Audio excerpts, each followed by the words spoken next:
Hello, welcome to the session on English. So, any exam அப்படின்னு பார்த்தீங்கன்னா English is very very important, especially banking, SSC or UPSC எல்லாம் பார்த்தீங்கன்னா this English is very very competitive. So, ஜென்ரலாகவே English ஒரு boring or English is difficult அப்படின்னு ஒரு impression or image இருக்குது. But I say English is easy.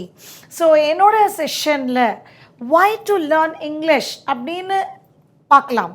Okay, so நீங்கள் இதுவரையில் English கற்றுட்ருக்கோம் இல்லையா? ஸோ நம்ம இங்கிலீஷ் ஒன்று கற்றுக்காமல் இல்லை, ரைட் ஃப்ரம் எல்கேஜி ஏபிசி எல்லாம் கற்றுருக்கோம், கிராமர் கற்றுட்ருக்கோம். Still we are finding English difficult while cracking competitive examination. So why to learn English for competitive exams அப்படின்னு என்னோட வீடியோஸில் நீங்கள் பார்க்கலாம். ஹவு டு ப்ராக்டிஸ் தெம் ரொம்ப ரொம்ப இம்பார்ட்டண்ட். என்னன்னு பார்த்தீங்கன்னா how to practice them. So நம்ம கற்றுட்ட இங்கிலீஷ் தான், ஆனால் இங்கே வரும்போது நம்மளால் முடியலையே அப்படின்னு நினைக்கும் போது அதை எப்படி ப்ராக்டிஸ் செய்யணும் அப்படிங்கிறத தான் என்னோட வீடியோஸில் நீங்கள் பார்ப்பீங்க. Identify our mistakes in our practice and change. So இதனால் வரையில் என்ன நம்ம ப்ராக்டிஸ் பண்ணியிருக்கோம், அதில் என்ன தப்பு நம்மளோட ப்ராக்டிஸில் இருக்குது, அதை எப்படி சேஞ்ச் பண்ணணும்னு என்னோடய வீடியோஸில் உங்களுக்கு ஈஸியாக புரிஞ்சிடும். அதை ஸ்டெப் பை ஸ்டெப் அப்ரோச் அப்படி பார்த்துட்டு கிராமர் தான் ரொம்ப ரொம்ப important in any language. So இது நாள் வரையில் நம்ம ஸ்கூல்ஸ்லேயோ காலேஜஸ்லேயோ காலேஜஸில் நம்ம இங்கிலீஷ் படித்ததே இல்லை, அது வேறு விஷயம். ஸ்கூல்ஸில் நம்ம பண்ணின இங்கிலீஷ் எல்லாமே இங்கிலீஷ் ஆஸ் அ சப்ஜெக்ட் பண்ணியிருக்கோம். But now for competitive examination they test English as a language. So step by step approach for English as a language நீங்கள் என்னோடய வீடியோஸில் பார்க்கலாம். And few rules under all parts of speech. நமக்கு தெரிஞ்ச noun, தெரிஞ்ச verbs, இத்தனை வருஷம் படித்த அட்வர்ப்ஸ், அட்ஜெக்டிவ்ஸ் தான், ஆனால் நம்மளால் அந்த இடத்துல கிராக் பண்ண முடியலை எரர் பேஸ்டு கொஷின்ஸு அப்படின்னு நிறைய ஸ்டூடெண்ட்ஸ் என்கிட்ட கேட்டிருக்காங்க. இது த ரீசன் இஸ் இவ்வளவு நாள் நம்ம பண்ணினது, நம்மளோட எஜுகேஷன் சிஸ்டமில் நம்ம பண்ணினது English as a subject. But now என்னோட கிளாஸஸில் நீங்கள் இங்கிலீஷ் ஆஸ் அ லாங்குவேஜ் நீங்கள் பார்ப்பீங்க.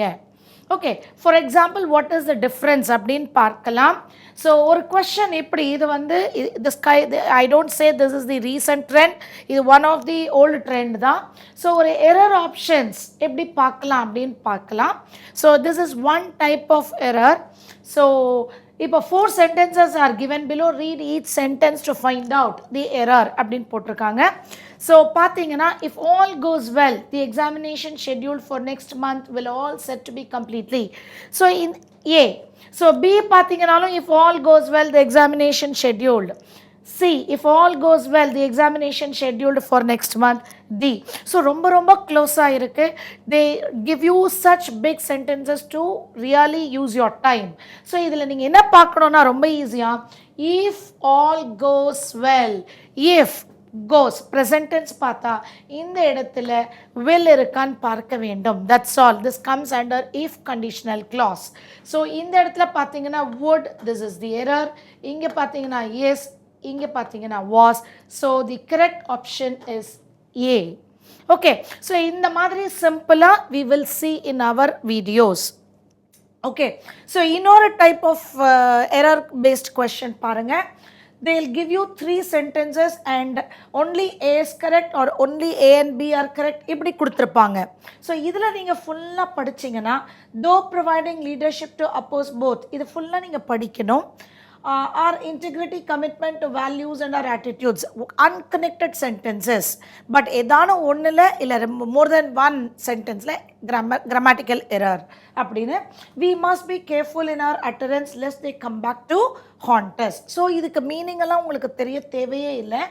இங்கே நீங்கள் பார்த்தீங்கன்னா it is like our integrity, commitment to values and our attitudes are etched. We must be careful in our utterances lest they, இங்கே plural இருக்கிறதுனால இங்கே ப்ளூரல் இருக்க வேண்டும்.